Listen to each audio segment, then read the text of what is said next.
Hi everyone, I'm Michael Short. This is Let's Go Outdoors.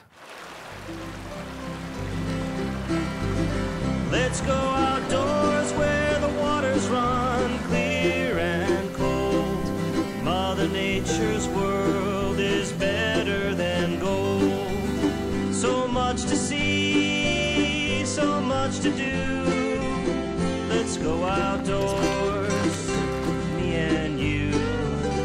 Let's go outdoors.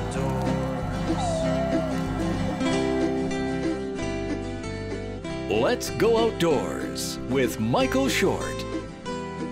Supported by the Alberta Conservation Association, conserving Alberta's wild side. Hi everyone, welcome to Let's Go Outdoors. I'm Michael Short. Coming up, our first adventure takes place in Jasper, where we go on a journey to discover a secret that lies at the bottom of this alpine lake. The Alberta Professional Outfitter Society is looking for support to help promote hunting in our province. Brad Fenson will offer up some important safety tips as you get ready to head out for another season of ice fishing. Elma Medved-Begovic will be spending some time in Dinosaur Provincial Park talking with some budding dino diggers. It's not every day that you get invited to fish a closed lake, but we will be doing just that as we help biologists with a bull trout study. Oh my goodness. Once again, we're coming to you from the Wild Alberta Gallery located at the Royal Alberta Museum. If I told you that Pyramid Lake in Jasper National Park was once the site for a top-secret World War II project, would you believe me? Let's take that trip and find out, shall we? Jasper's Patricia Lake doesn't come to mind for most of us when we think about World War II, yet this was the site for one of the strangest top-secret projects conducted by the Allies during the war. They decided that they would try this prototype of this ice boat in a remote, cold lake, and Patricia Lake in Jasper National Park fit the bill. They used members of conscientious objectors camps who were in the park at the time. They didn't know that they were working on this project. It was all top secret. The town didn't know what was going on. They built a kind of a boathouse structure over it to protect the ice boat from the elements, which acted kind of as a disguise for the whole top secret project. People who come to visit the museum will reach this section of the gallery and be amazed at the things that went on during wartime in Jasper. Despite the potential of this floating aircraft carrier, the project was never completed. Today, divers can explore what remains of the Habakkuk structure. Can't wait to get down there and see what it looks like. And, you know, despite the water being 52 degrees, it feels nice and warm in this dry suit. We saw an opportunity with Nathan's passion being diving. We saw an opportunity there to maybe pursue this and offer something new and unique to visitors coming to the national park. Okay, so just one more thing before we head down, guys. This wreck is almost 80 years old. It was built out of wood, so it is very, very sensitive. So please try to avoid touching absolutely everything down there, as it may shift it and damage it. There are divers that come, you know, from far away to come and dive the site, but for people that really don't know a whole lot about the site and just kind of show up here and go, oh wow, that's pretty interesting thing. There was never any accessibility for these people, and now there is. So it's a pretty neat site, and it's not tech diving. It's not super hard. It's not super difficult. If you get certified, it's well within most people's comfort zone to go down and see it, and it's a pretty neat site to go look at. This historic site is now protected by the national parks, but the staff at the Pyramid Lake Bungalow would be more than happy to guide you on a dive. Coming up, hunting tourism is a multi-million-dollar industry in Alberta. We take a closer look next. The Alberta Hunter Education Instructors Association delivers conservation programs about Alberta's wildlife and fish, which need to be managed for future generations. To date, AHIA has instructed over 1 million students.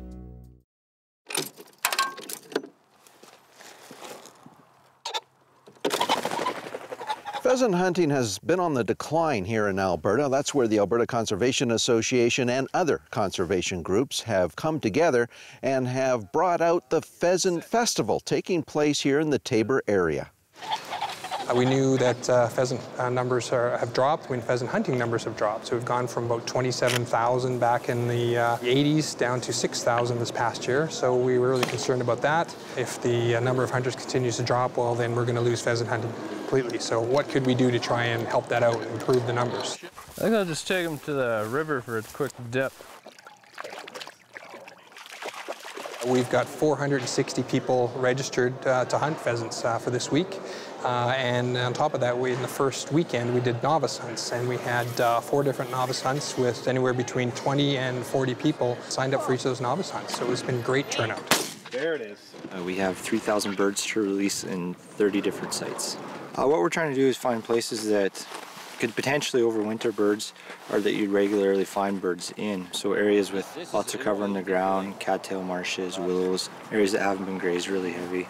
Around the Taber area, it's been great. We've had many landowners that have been very cooperative and even helping us out. It's really important that we have them with us.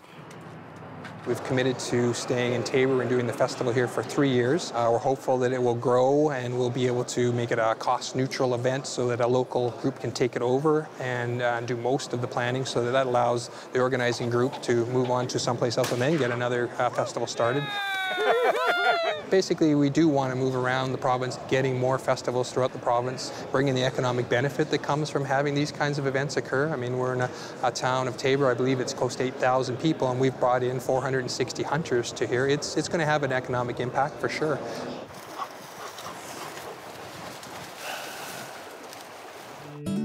Alberta Conservation Association. Since 1997, more than $120 million has gone towards conserving wildlife and fish and securing habitat, creating a lasting legacy for Albertans.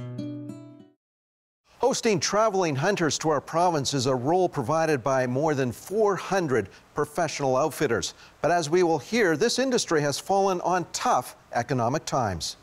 We're at a point now where we could use some help in terms of that global marketing effort and seeing a little bit more support from some of the industry partners and maybe some of the, Travel Alberta, Alberta Tourism, those kinds of organizations that are out there front and center, and their job is attracting traveling visitors to the province. We've seen support in the past, and we've seen financial support for some initiatives that are targeted on a broad base in terms of attracting visitors to Alberta.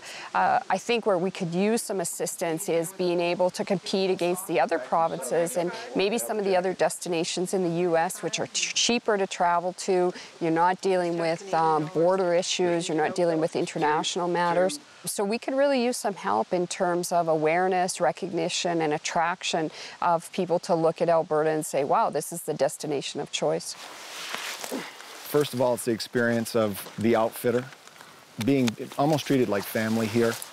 Being with friends and family on this hunt was quite enjoyable. Getting a kill is not always the end game. We know that as bow hunters. But the experience overall of just having opportunities to see the different animals and really enjoy yourself and enjoy your vacation. And to provide us with some insight as to what help Travel Alberta may be able to provide, a real pleasure to welcome Nancy Smith from Travel Alberta. Nancy, we just heard Kelly Semple talk about the fact that it is tough economic times out there.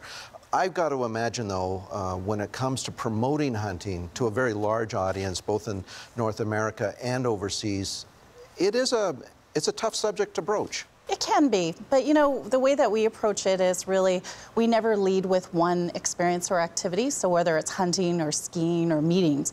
The way that we look at it is hunting is a specialized niche part of our tourism economy, which equals our total economy is $5 billion. So you got to think that hunting's a good part of a niche opportunity for Americans or overseas visitors to experience. So how we do it is we actually work with our operators in our industry as well as traditional media overseas and in the U.S. to come and experience it firsthand and then share their stories. So for someone to understand what that means in terms of working with media and that type of thing, I guess the easiest way to put it is there are folks that kind of do what what we do here in terms of talking about the outdoors, talking about hunting or fishing opportunities based in the United States, they come up here and do stories on Alberta.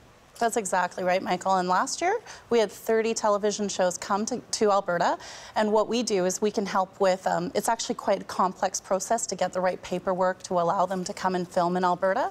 And those 30 television shows, the value of those shows were over $100,000 worth of, like, you got to think now those operators that were featured are being shown around the U.S.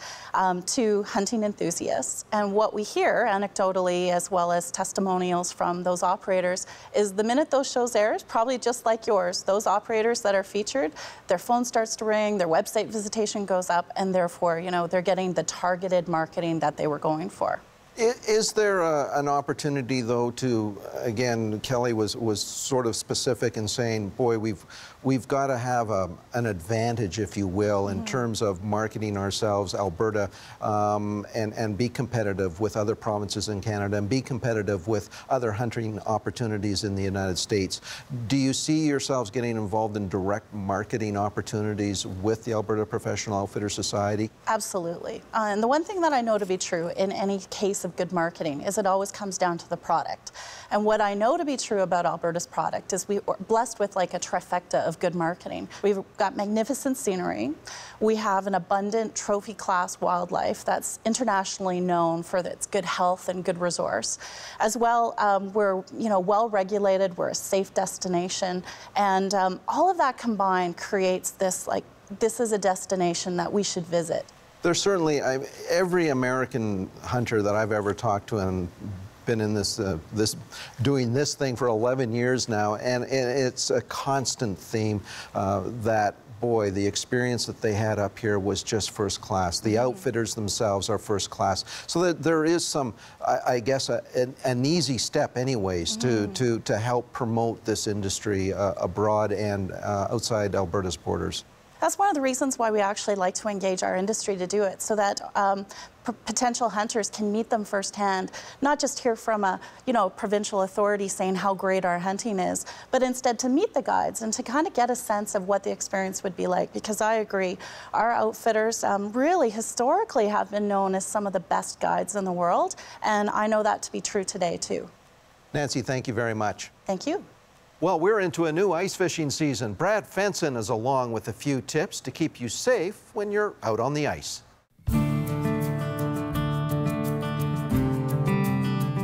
You know, ice has an incredible amount of tensile strength, and anyone that has shoveled their driveway lately can attest to that.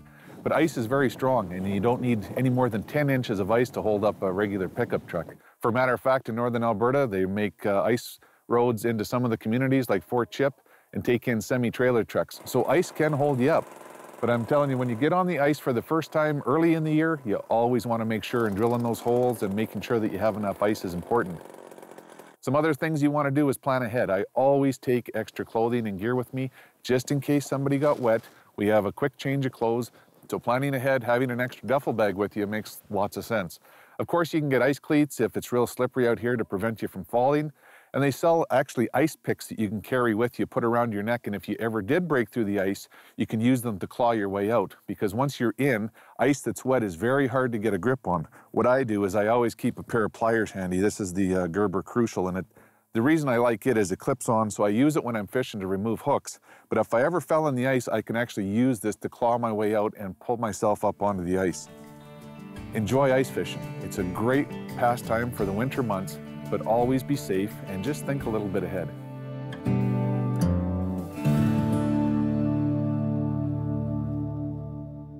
Coming up, our outdoor adventurer Alma gets advice from some real dinosaur enthusiasts. And a broken bone.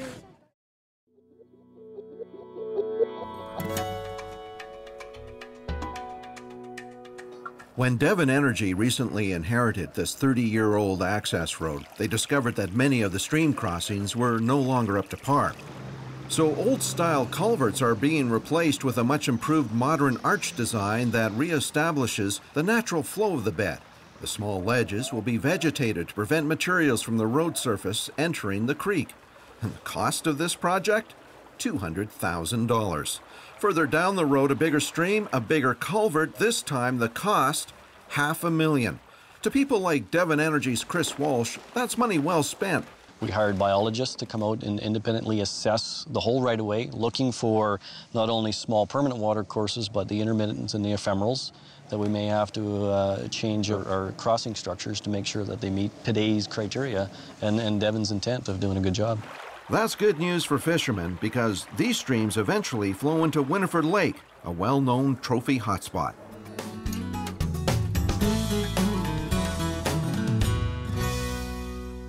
Pheasants Forever celebrates its 20th year in Alberta in 2012.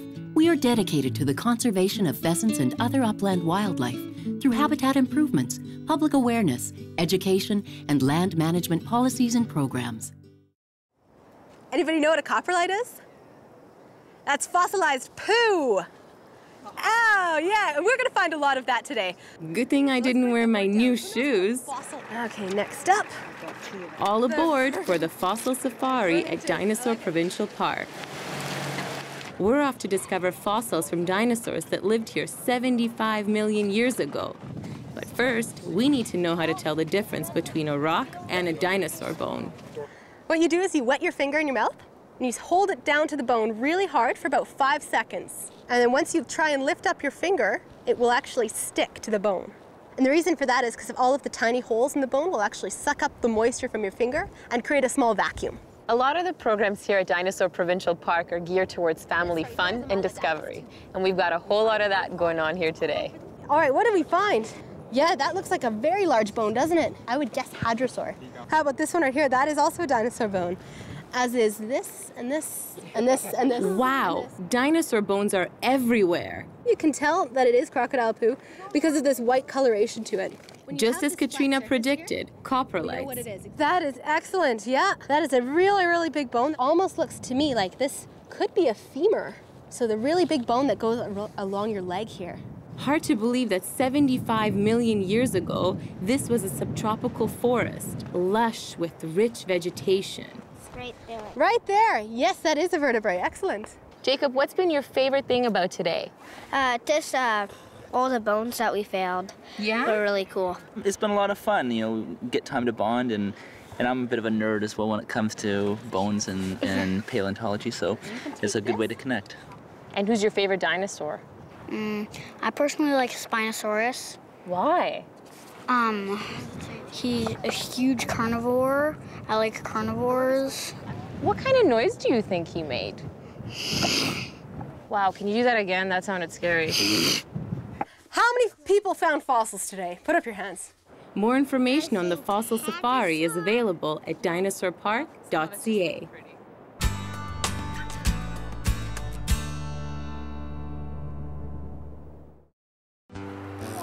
Oh, I got one. Up next, we go fishing, all in the name of science. There we go. Wild Sheep Foundation Alberta promotes and enhances wild sheep populations and habitat through the funding of programs that support responsible wildlife management, conservation education, youth involvement, and the preservation of our hunting heritage. Located in Jasper National Park, Jacques Lake was a popular fishing destination, so much so that its bull trout population was almost wiped out. Close to angling for years, we were given a rare opportunity to participate in a catch and release survey to help determine the health of Alberta's provincial fish. Mike Sullivan is a man on a mission. Together, we're making the 13-kilometer trek into Jacques Lake, where Mike will lead a sampling project to determine the population of bull trout. Now, what that really means is that I get to go fishing in a lake that's been closed to the public since 1996. There to greet us when we get to Jacques Lake is Mama Moose. She's wary of our presence, but in no hurry to leave. The only species of fish to inhabit the water she stands in is bull trout. 15 years ago, bull trout populations were on the verge of collapsing in Alberta, and a catch and release policy was adopted. Since then, their numbers have doubled or tripled in some lakes.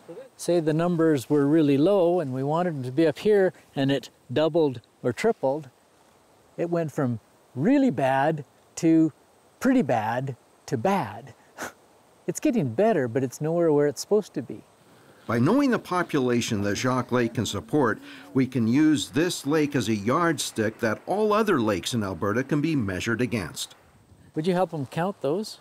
Before we head out fishing, Mike uses spruce cones in place of fish to show the young folks how he'll use the number of fish we catch to determine the population of fish in this lake, or as Mike says, and we'll actually do some mathematics around something called a binomial distribution. It's just mathematic hoogie-boogie. Right now, it's time to put on our lures and go fishing. If that doesn't catch a fish, I don't know what will. Like, that's one heck of a tasty looking fish. This is Amanda's lure. She hopes it's a lucky one because she's celebrating her 13th birthday, and she's hoping to catch 13 fish. We start out on the sunny side of the lake. I anticipated that we would catch our first fish in minutes.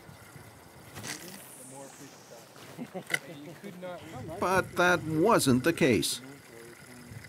I caught a tree. A fine catch. Bull trout, they seem to run in schools. They're probably catching the little chironomids that are hatching in certain parts of the lake. So we just spent 15, 20 minutes fishing along this shore and caught a grand total of? None. Nothing. Means there's no fish right there. So rather than wait hours for them to swim around the lake, there's a nice deep stretch right along that shoreline. You can see how steep it is. We'll go give that a whirl. Off we go to the shady side of the lake. What a gorgeous day. Yeah, it's nice in the fall time. You can see them, they'll be in here spawning. Well, it didn't take long to determine if the move across the lake was worthwhile. In no time, Amanda is reeling in a fish. Oh, that's a big one. Come this way. Nice. Oh, wow. That is a fine fish. Each fish is measured. This one, 53 centimeters, or 21 inches long, and probably weighs between 4 to 5 pounds. To mark each fish that we catch, the adipose fin is cut off. The little adipose fin is neither made of adipose tissue, fat tissue, nor is it a fin. It is actually a little sensory structure that little tiny fish use to detect turbulence. It just sits there and wiggles with the water, and as the currents move it, they use that to say, oh, okay, it's really rough or it's really calm, and they can use their tail fin, their caudal fin, to adjust better. So there's just a certain size of fish that it seems to matter that they really use it. When they're big, there's a lot of studies that show you take the fin off a larger fish, doesn't seem to bother them, changes their growth rate, anything. It is such a useful thing to mark the fish. You stick a tag in the fish, and that can be a source of infection. That really drops the growth rate almost on any size of fish. After a good day of fish sampling, I'm covered in slime. So then I go to my little bivsack and I lay there thinking, I smell so good to every grizzly bear in the country. You have beat your father by nearly 4 centimeters. Well done. Mine's bigger. Yep, it is. Still need 11 more. I got a fish! Oh! Right there. Oh well, you lose a fish here and it's only a moment before you get another chance to land a big one.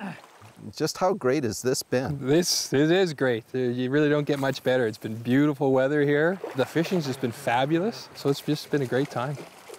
Realistically, if we don't have baselines like this, we really don't know what our lakes could be. We have nothing to measure it against. So this gives us a great opportunity to look at as close to pristine as you possibly could get. Oh, that's a pretty one. You see the pink dots? For the record, I think you're on par with one of the biggest fish of the day. Yes. You knocked me off. Yeah, I have in fact caught a 61.8 centimeter long bull trout today, and as far as I know, that's leading for the day, yes.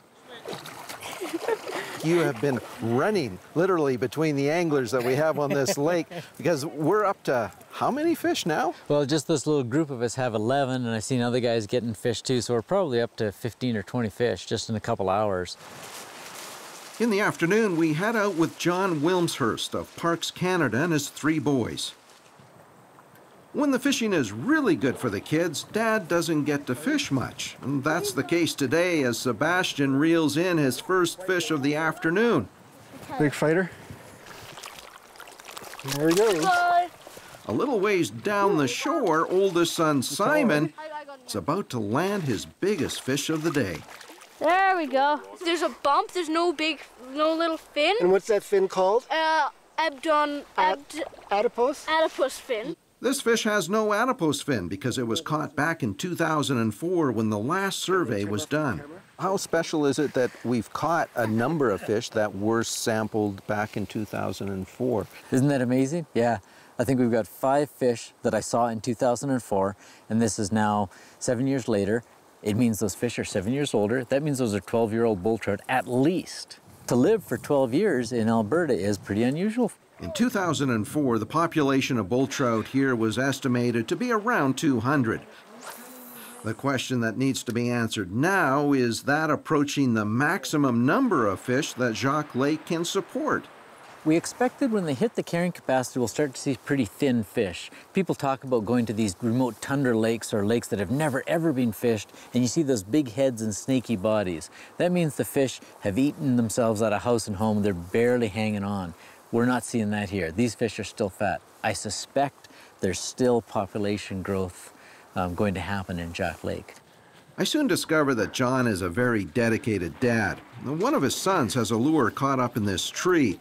I certainly don't recommend doing this. Mountain lakes are very cold. There it goes, catch it. I almost made the canoe. That's the only thing with fishing, you lose so many lures. Oh, I got one. Yeah. There's written records of fish being caught in Jacques Lake as far back as 1862. Going forward, the adipose fins collected today will provide valuable DNA for future research. We're going to put it on our shelves, archive it, and then in 20 years when someone would say, gee, I wish they'd taken DNA from Jacques Lake way back in 2011, there it is on the shelf, dry and all ready to go. Caught lots of fish, big bull trout, which we don't see a lot. You know, they're rare enough, and you don't get a chance to catch them all that much. So it was super. All the boys caught at least 1 fish, and I don't know, how much you got, Sebastian? 7. We got 7 fish today. 7 fish? Have you ever caught 7 fish in one day before? No. Good job. Keep your tip up, Rod, tip up. We've found that there's so few of these research benchmark archive lakes left. You keep them close. Can't thank you enough for having us up here and as part of your experiment and your study here. It's just been I can't think or remember a better day around the water and catching some incredible fish. And you're more than welcome to come up, take the beautiful hike up here. It's well worth it. But the fish are for looking only from here on in. Something about poaching, boy, you just can't afford to have that kind of activity up here. That would ruin this. Absolutely. Mike Sullivan, thank you so much. Oh, that was a lot of fun. Awesome. Oh, one final note. Despite losing her lucky lure and going through a bit of a dry spell, Amanda eventually did catch 13 fish. Perfect. Oh, that's a nice young size. That's good. Canada's cold water resources need you. Trout Unlimited Canada delivers conservation results for our freshwater ecosystems and their cold water resources. Our work includes stream restoration, scientific research, and education through our Yellowfish Road program. You know, if you would like to catch previous stories featured here on Let's Go Outdoors, then track down our website at letsgooutdoors.ca.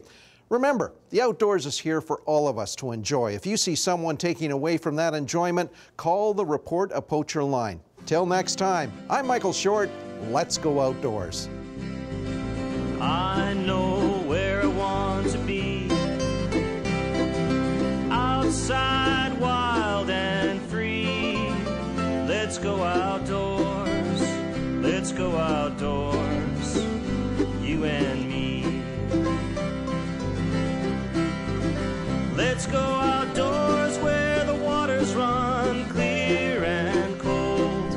Mother Nature's world is better than gold. So much to see, so much to do. Let's go outdoors, me and you. Let's go outdoors.